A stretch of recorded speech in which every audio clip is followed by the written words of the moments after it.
Welcome everyone. In this video we'll solve numerical related to Fourier transform. So it's really an easy topic, and before getting into the video, please share the channel, subscribe it, and like the video if it is helpful for you. Now let's get into the video. So Fourier transform, let's start with the basics first, just formulas I'm writing here. So we use Fourier transform when we have to change any signal from time domain to frequency domain.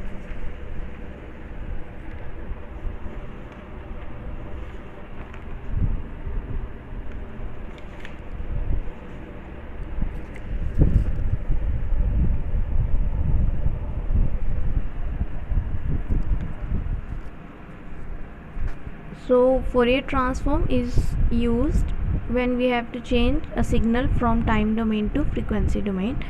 Do not mix it up with the Fourier series. That's a different thing. Once you learn how to do Fourier series, then you can easily do Fourier transform also. The formula is 1 by under root 2 pi integral from minus infinity to plus infinity exponential iota sx fx dx, right? So the function fs is given by this integral, and this is the Fourier transform for some function fs. And similarly, if we have to find the inverse Fourier transform of a function fx,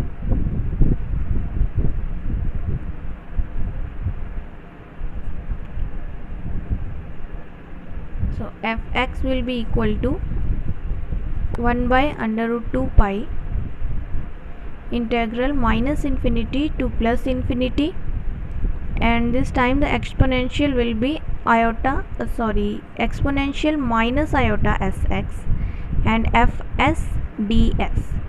So I've written wrong here actually, so please write it as ds. It's not dx. Now in different books you will find different formulas. For example, in H.K. Das, this term 1 by under root 2 pi is not there, and you will see only this integral part, right?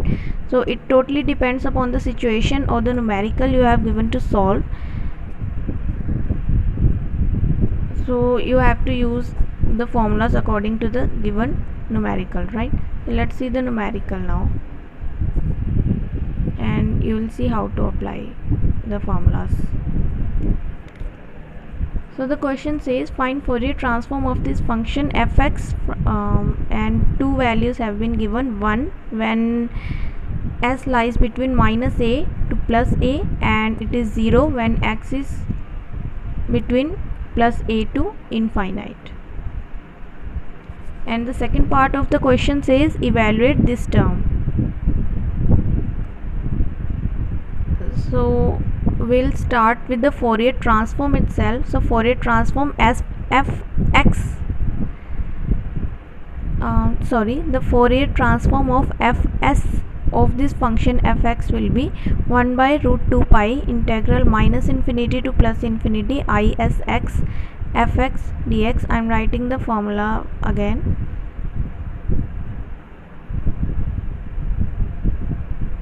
And now I'll split the integrals into different limits. So minus infinity to minus a, and rest of the thing will remain same. Iota sx fx dx, and minus a to plus a exponential iota sx fx dx, and limits a to infinity.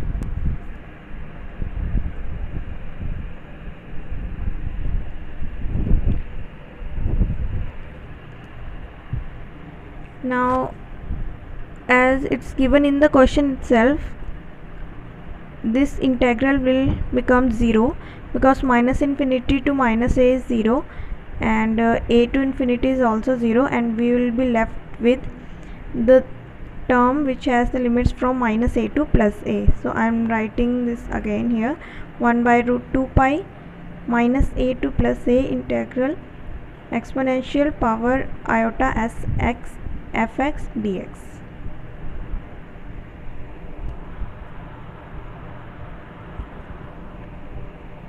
Now I will write this exponential term in terms of cis theta. E power iota theta is cos theta plus iota sin theta. So I'll write this term in this form. So fs will be equal to 1 by root 2 pi integral minus a to plus a cos sx, because theta here in this case is sx, and plus iota sin sx, and fx is 1, which is given in the question. Now this term is odd and the cos term is even, so the sin sx will be 0 and we are left with only cos sx.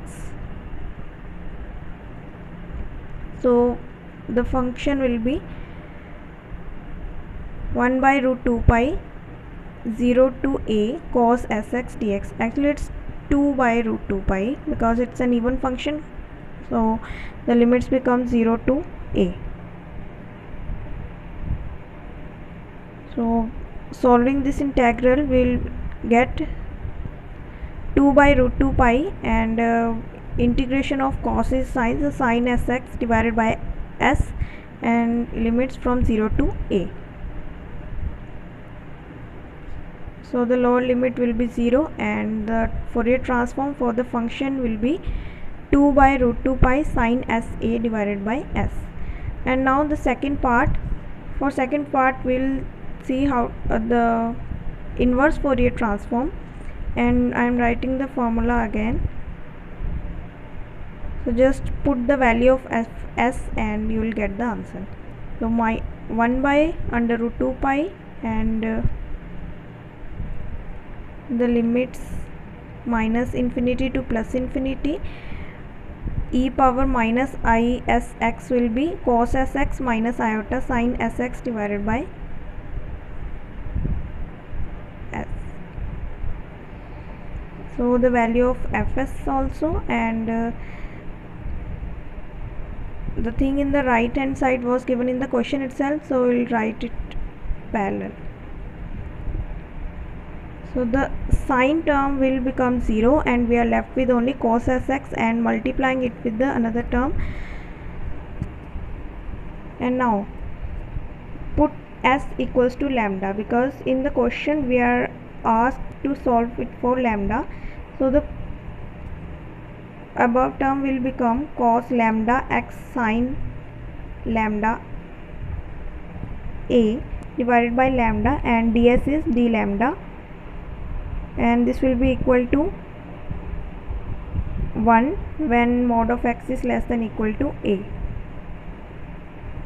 So this 2 and 2 will cancel, and we will be left with pi, and pi will go to the another side, and when it multiplied with 1 it will become pi itself, and with 0 it's 0 only. So this is the final answer.